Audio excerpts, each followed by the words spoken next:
Thank you, David, for joining me on stage and for joining us again today.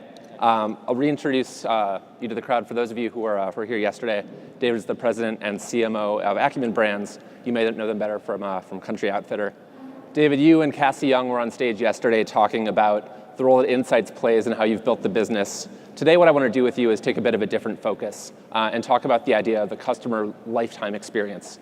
Those of you who were in this room for the last session heard from Jet and from Zola and from Bonobos talking about customer experience. And so I think taking that and turning on its head a little bit and thinking about how that metric and how that way of thinking has shaped the way that you have grown Acumen Brands over the last few years. For my part, having joined Sail-Through from the Boston Consulting Group, where I worked with media companies and CPGs that were going through pretty large-scale transformations, it's really interesting for me to see how Acumen has really transformed itself with this lens of customer lifetime experience in mind over the last few years. It's really interesting to hear that story, and we'll get into that a little bit, both talking at a high level of strategically why this is something that made sense for you, but also really tactically what customer lifetime experience means, how you put it into the organizational structure that you've built out, how you measure it, how you execute on it, really getting into the details for someone who's in the audience thinking about how I could take those lessons and use them to transform my business or my marketing function or my job on a day-to-day basis. Yeah. I think strategically we looked at a customer lifetime experience because we couldn't be more successful at transacting, and that's as simple as it gets. If we would have been the best in the world at transacting, I'd be talking about transactions right now. But we weren't. I mean, transactions get people tired. They do not build relationships. Yeah. They do not end in lifelong fans. And so we started thinking about customer lifetime experience, I think, a couple years ago. We drew up a map of all the touch points we had.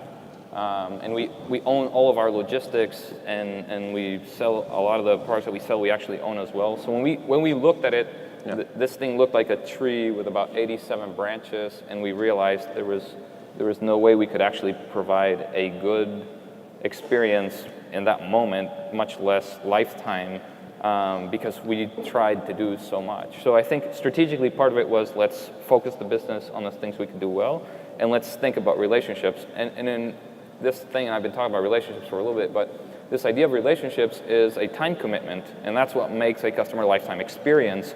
It's, you can tailor an experience to deliver with a goal of transacting, or you can tailor an experience knowing that this will lead to more experiences and to more experiences. So at the top, we really said, how can we have value in having customers truly for life? And then what does that look like? What do we need to get into in order to do that? And, you know, it led to us, and I think I talked about it a little bit yesterday, it led to us creating a product division. It led to us creating a media division. And it's honestly led today to a lot of relationships with the music industry, with festival producers, with all the things that we think are important to our customers that we should be a part of that deliver that lifetime experience. Yeah. So that makes a lot of sense. I'd like you to dig in a bit on the 87 touch points you mentioned. What do you mean by that? And what's the heritage you're coming from there? Yeah, so if you think about it, obviously there's all the ways you can interact with the site. There's all the channels from email to paid to Facebook to you name it. Then there's all the physical, if you want to call them that, from our box to the product, the box caps in the box, to customer service calls, to customer service chat, there was just a million ways in which we were daily talking to our customers that really, organizationally, it was not really creating one, kind of whole unified experience. Yeah. Sure.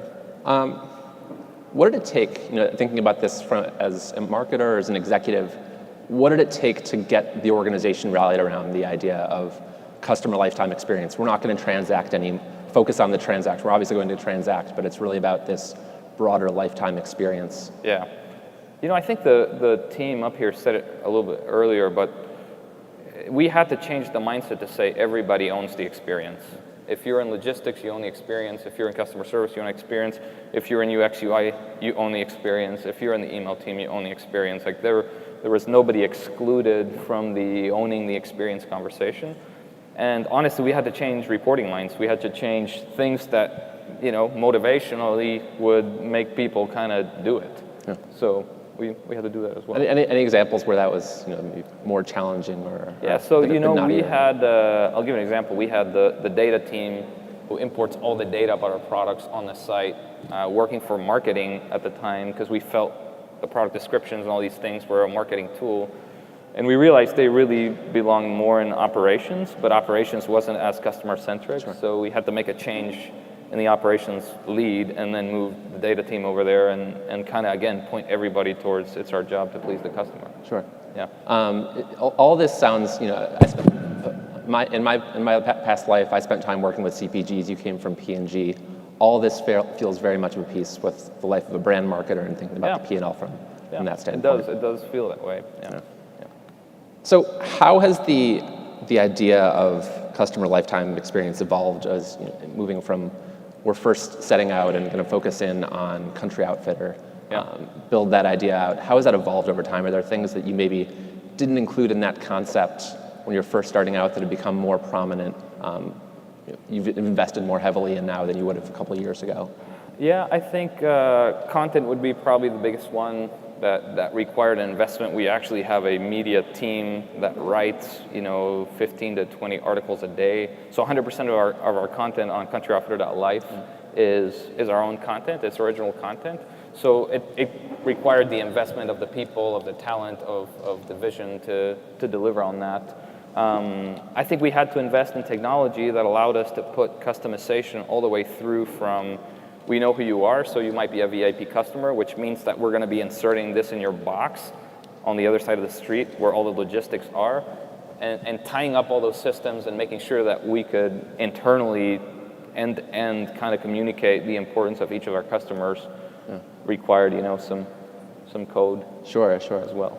Yeah. Before we go too far down the road of thinking about how you organize, measure, execute on customer lifetime experience, why don't you talk a bit about what makes that concept unique? Because you could think about this in terms of just customer lifetime value. Yeah. You could think about this in terms of the customer experience. And we've heard perspectives on both of those topics over the last 24 hours. What does bringing those two concepts together do for you that you don't necessarily get out of one or out of the other? Yeah, I think one actually enables the other. So having a true plan for a customer lifetime experience will deliver a customer lifetime value. I think, again, the issue is what is your goal?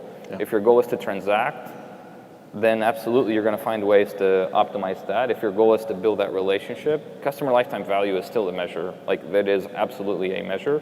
But the way to get that measure to grow is to have a planned and an intentional customer lifetime experience. Sure.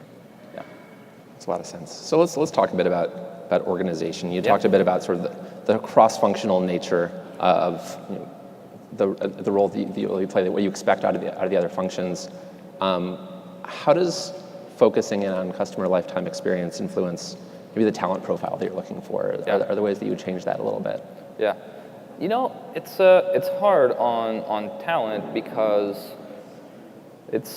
we generally look for folks that have a broad mindset in terms of being marketers in a world that's very specifically functional. So there's people who are great at paid advertising, or people who are great at search, or people who are great at email.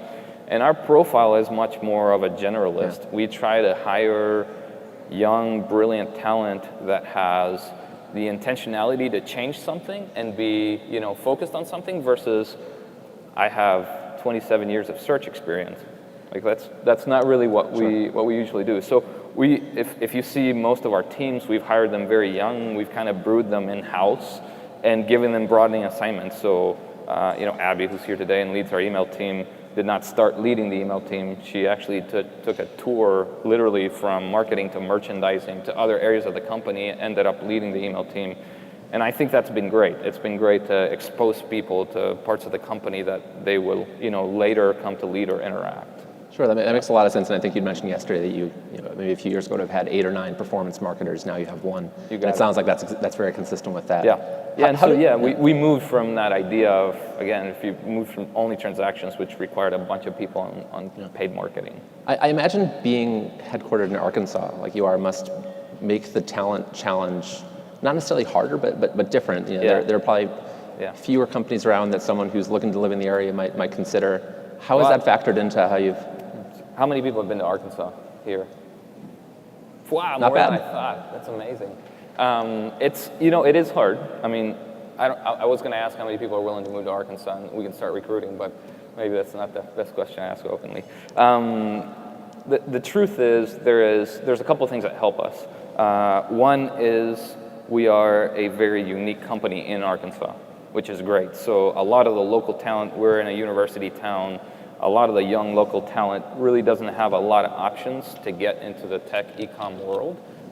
They have a lot of options to join big companies if they wanted to. Walmart, J.B. Hunt, Tyson, they are monsters in their industries, but there's nobody kind of doing what we're doing, so that helps us out. And the second is we try to be at places like this where we meet people that we can convince there is a revolution happening in the country lifestyle business that they should be a part of. And so, thankfully, and I don't know how many of you guys are country music fans, country music is the #1 genre in the country. Actually, New York is the #1 market for country music in the United States, which is amazing. 61 million millennials listen to country music every week. So there is kind of a country movement that is helping us out for sure. Sure. Yeah. Hard to see that from New York and from Brooklyn. If you do not leave Manhattan or Brooklyn, you will not see much of it. But It's very fantastic. actually, the #1 country radio stations here as well in New York City. Mm-hmm. Yep. Got a lot to learn about country. Yeah. Clearly. Yeah. With that in mind, I think the roles that you carve out in the talent model that you have in marketing makes a lot of sense. Let's talk about measurement a little bit. Yep. Talk about how you define the customer lifetime experience.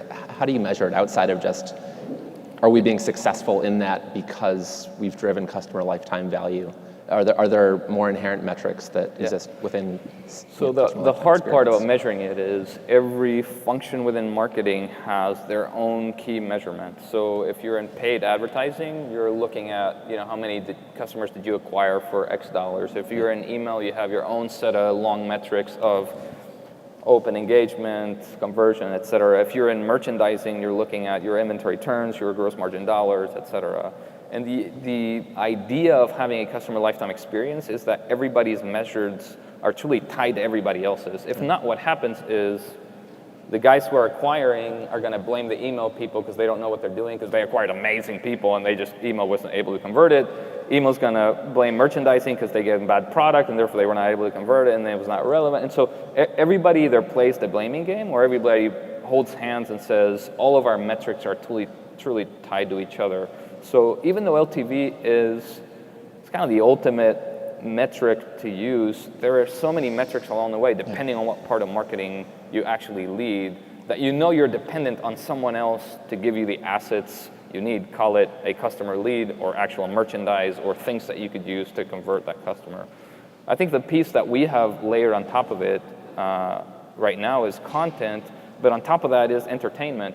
So a lot of how we see measurement of the experiences, how much do people share what we talk about? How much do they engage others? How much do they bring in that we didn't have to pay for? And to us, that's clearly important. You might be a customer that buys $200 from us, but you've influenced 19 people to buy $800 for us, and that person becomes very important. That influencer to us deserves and requires a much better customer lifetime experience. Absolutely. Yeah. The more I've learned about that concept and the way that it brings in leading indicators from all parts of the organization. When I was in my old life at the Boston Consulting Group, we'd work on corporate development projects with larger companies, public companies, and we'd get them to think about the idea of total shareholder return as a unifying metric that you can use to evaluate all your business units and the value that brings to an investor or a board member.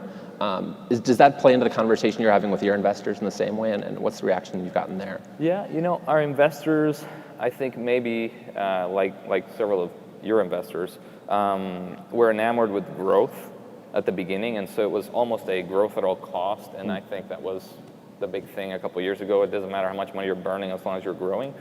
I think sooner or later, every investor will change. If yours haven't, they will, trust me. They will want to see profitability. They will want to see sustainable growth. So the way we talk about it today is acquiring and retaining customers that deliver truly sustainable growth. And that's why we are doing things that we feel get us closer to those customers that have the potential to deliver sustainable growth. Sure. Yeah.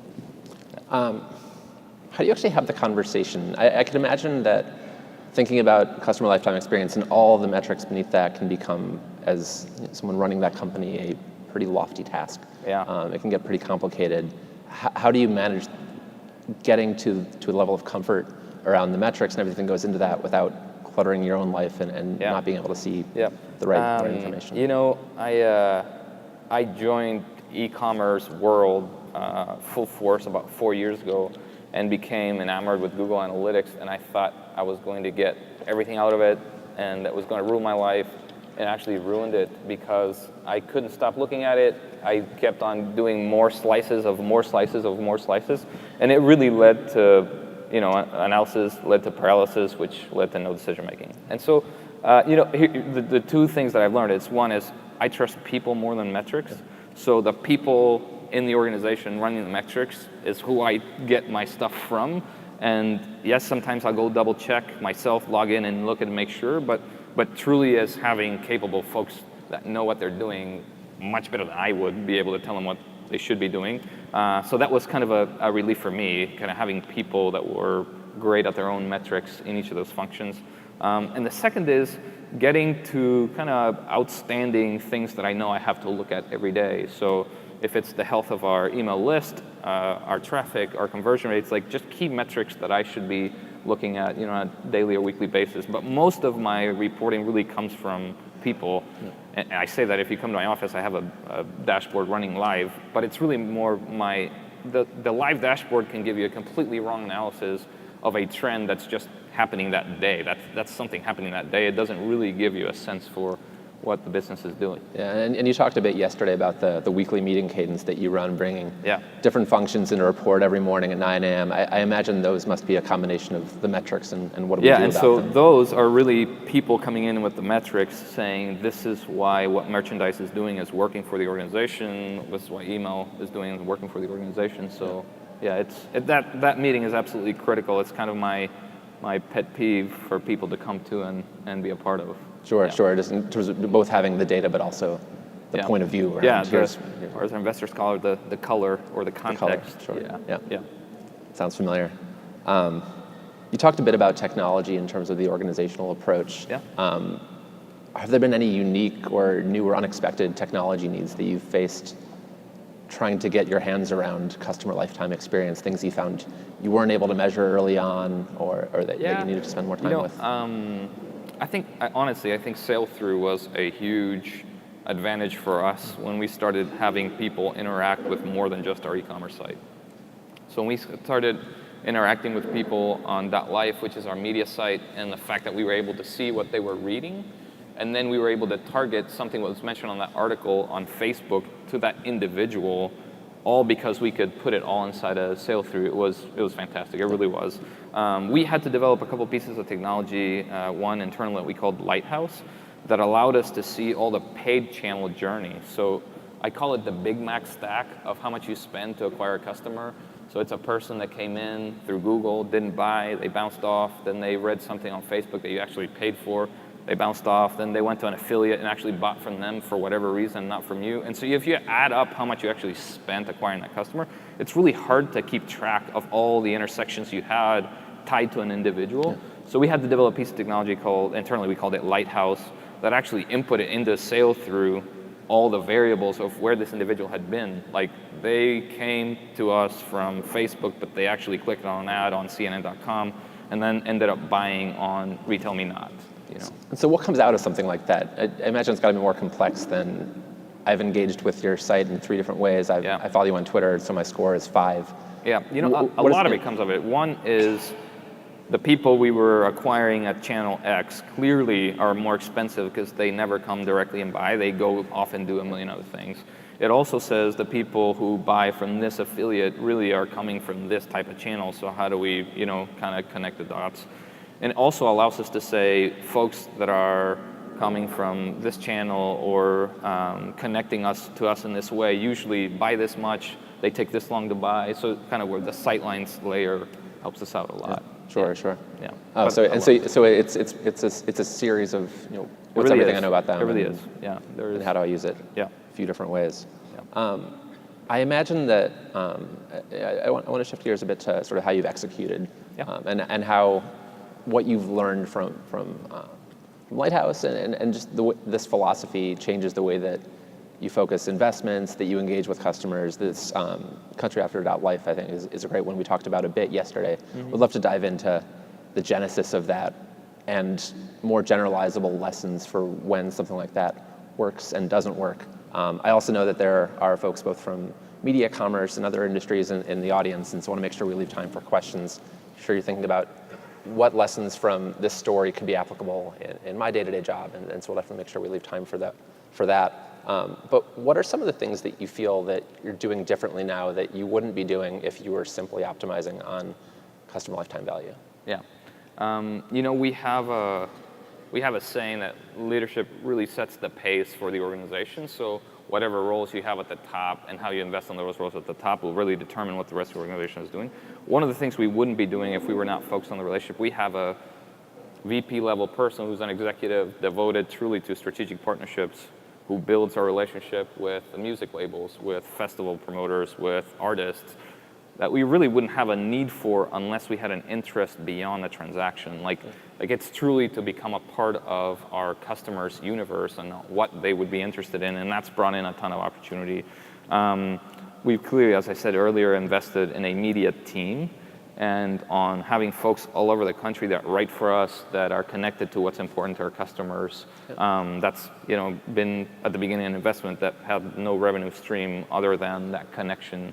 And we've invested in technology like yours. I mean, if we were interested in transactions, it would be a lot easier to just pony up the cash to get more transactions instead of trying to build tools that create relationships. Was that media investment one of the first moves that you made towards the customer lifetime experience? Because I could see you saying, we're going to focus on customer lifetime experience. How do we do that? Yeah. Media is a great idea. Or we could say, it makes a lot of sense for us to invest in media. Oh, by the way, what are other things that we could do to enhance that? It started probably with media, and then media started uncovering a lot of other things that we should be investing in that we weren't.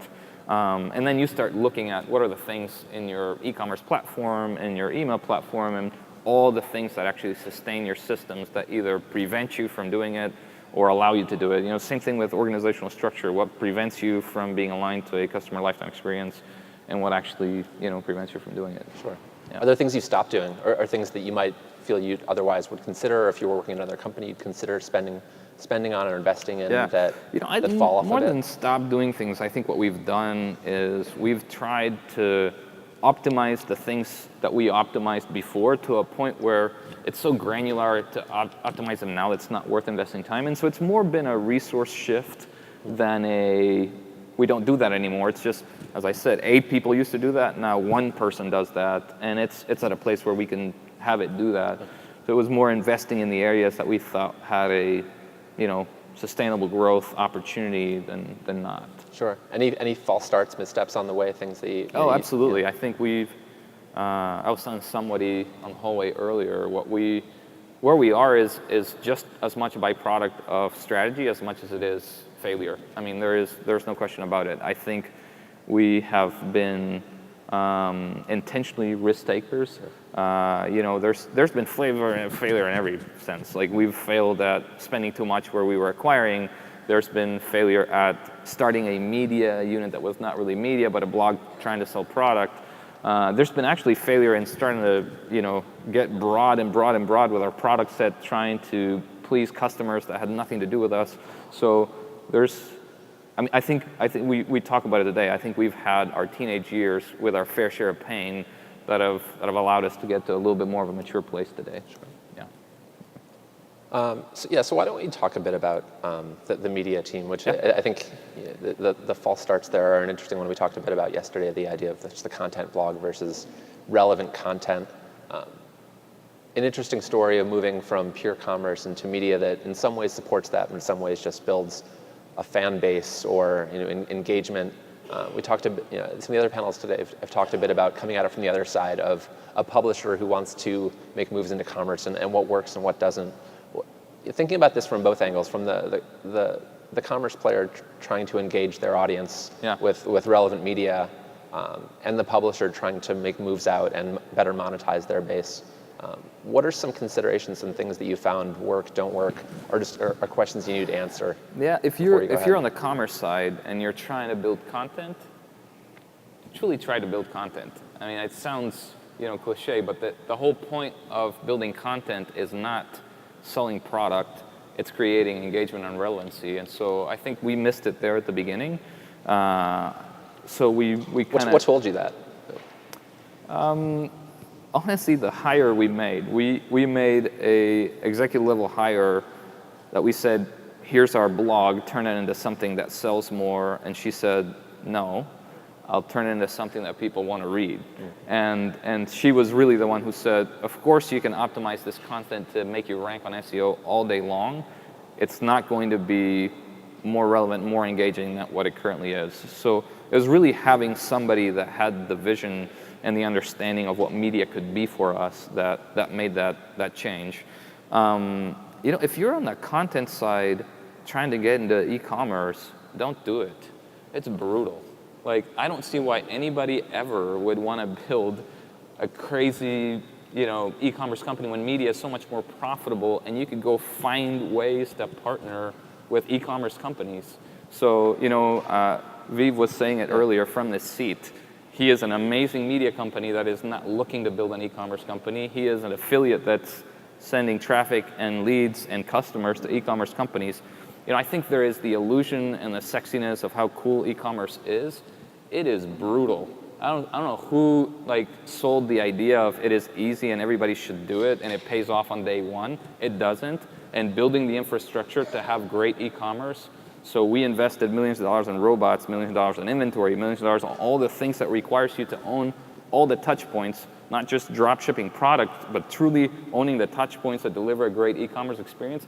It's not easy. It took us years, and it was not cheap either. And so I'd say if you're in content and you do it well, trust me, you will find e-commerce companies willing to pay you to give them leads. There's no question about it. But by the same logic, you could have seen a scenario where 3 years ago, instead of building out .life, you partnered with Southern Living or Garden of Gun or Garden and Gun. Is that something that you considered? Is that right? We tried. Yeah, we actually consulted with, at the time, the person who was leading a lot of the key publications. And what we realized is when you are a content company, I'm not going to use the name, when you have the legacy of being a publisher, you're not that really willing to partner to create content for someone else. It's really they have to figure out a way to breathe themselves, and they didn't make that jump to online fast enough. And that's why you see folks like Vox and BuzzFeed and all these guys who just took over.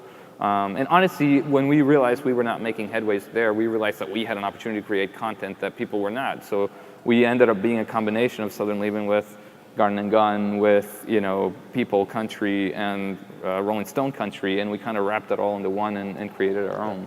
What's the content strategy look like for Acumen in the next 12 months? How do you see it evolving? Yeah, I think video has been something that we've been slow at doing because video is a commitment. I think we all saw the commitment to articles in a much more cost effective way. We could have writers that's not nearly as expensive as having producers and cameras and everything else that takes video. So I think video is going to be key for us next year. And I think a ton of exclusive content that we have access to in Nashville and across the country that's very relevant to our folks that we've been able to build with partnerships is going to be key to media as well. Sure.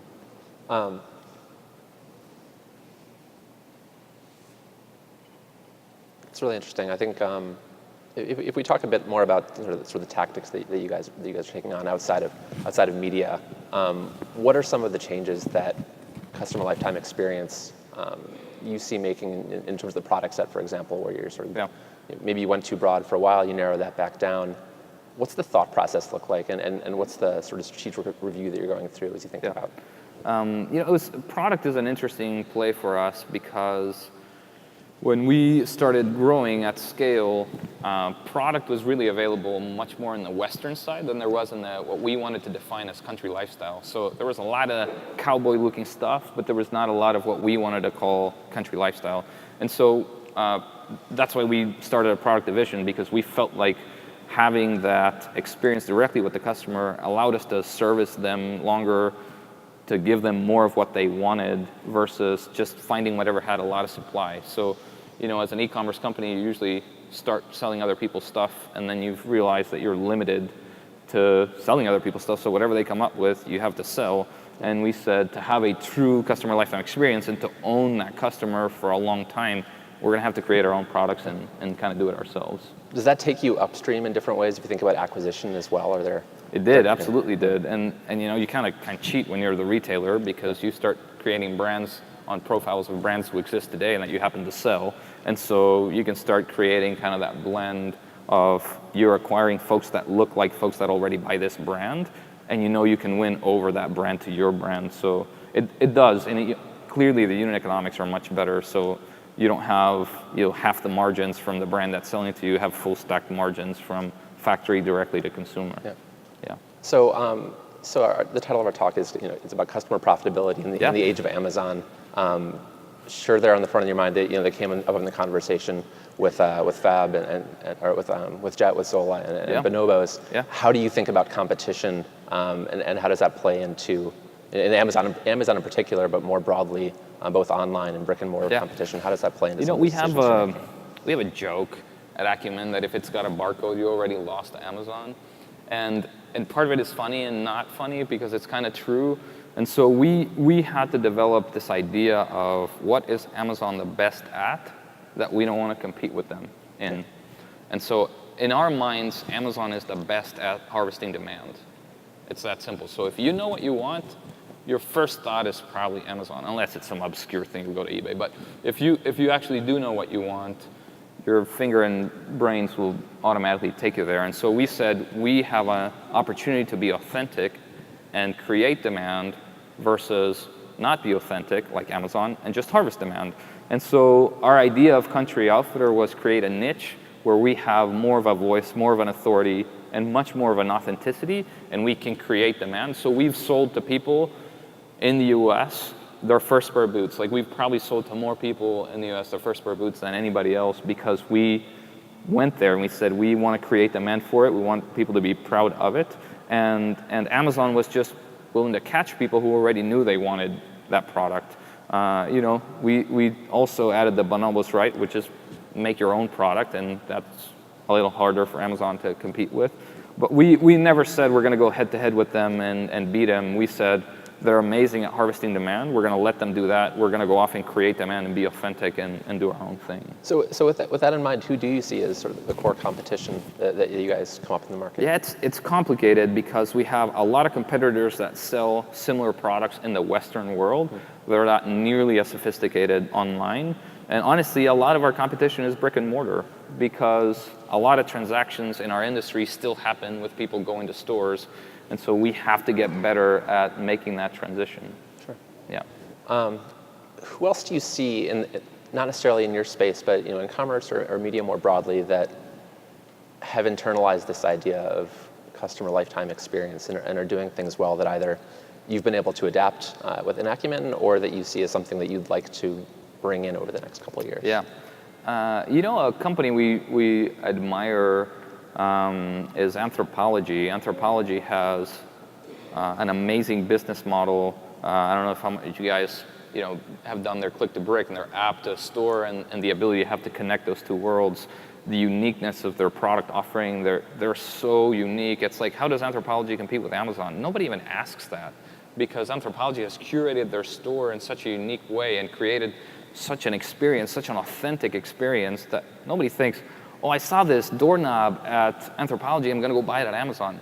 No, you're not going to find it at Amazon. And so there was truly a way of seeing the world and their customers and their lifetime experience. People go back over and over because they know they have curated such a unique look and they have the authority to own it. Yeah. We truly see them, and if you see, they're owned by Urban Outfitters, which there's no relationship there, Country Outfitters, Urban Outfitters, but they're owned by Urban Outfitters, and they actually contribute most of the profit to Urban Outfitters' parent company comes from Anthropology, and so we see them as a pretty fantastic business model. Interesting that they've done a lot of that on the strength of store curation. They have. Coming at it, very much the opposite direction from how Country Outfitter has. Yeah, I mean, they have an amazing website. Their app's phenomenal, but truly they built it on the back of retail. Right. Yeah. What advice would you have to a budding entrepreneur thinking about starting up a commerce business? I think you've already mentioned that it's rough going, but how do you succeed? I would say don't focus on profitability 2 years into it, because it's the wrong thing to do. The cash you think you have is going to last you less than you think it will, and you don't want to be in a place where you have to raise capital, because your valuation when you have to raise capital is completely different than your valuation when you don't have to raise capital. And so I'd say focus on profitability a lot sooner than you think you'll have to focus on profitability, and you'll be in a good place. Great. Why don't we open it up to questions? I believe we have runners. If there are questions for David, either as a commerce executive or as a media mogul, or however you want to think of him. Or as an Arkansas native situation, whatever you guys want to ask. Yeah.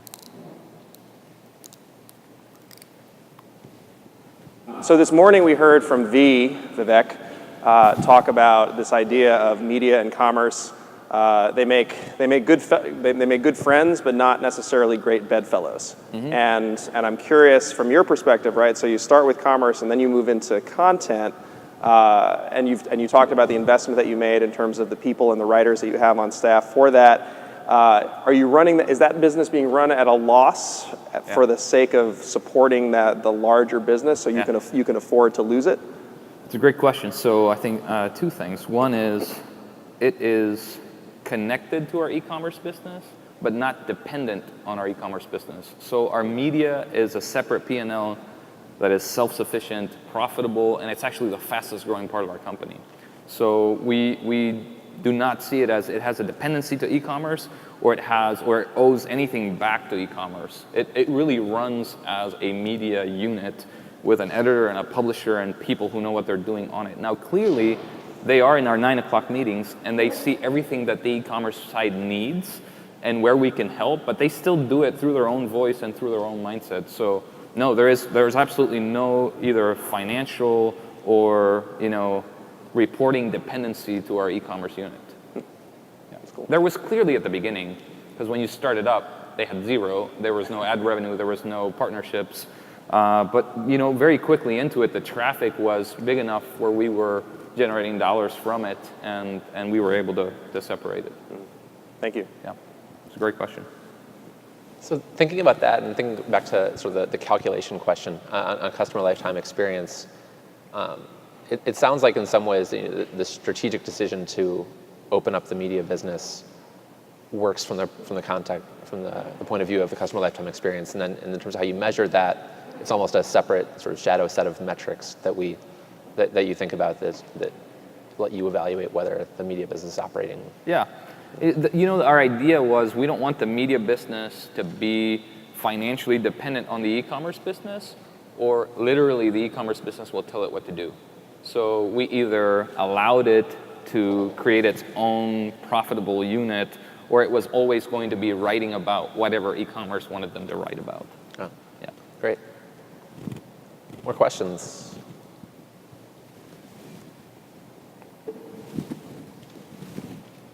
So for years, Amazon's gotten a pass from Wall Street on profitability. So how do you think about profitability and balance that with growth? How do your investors think of that? Particularly in the context of Amazon, who's out there with a decade-long freebie. Yeah.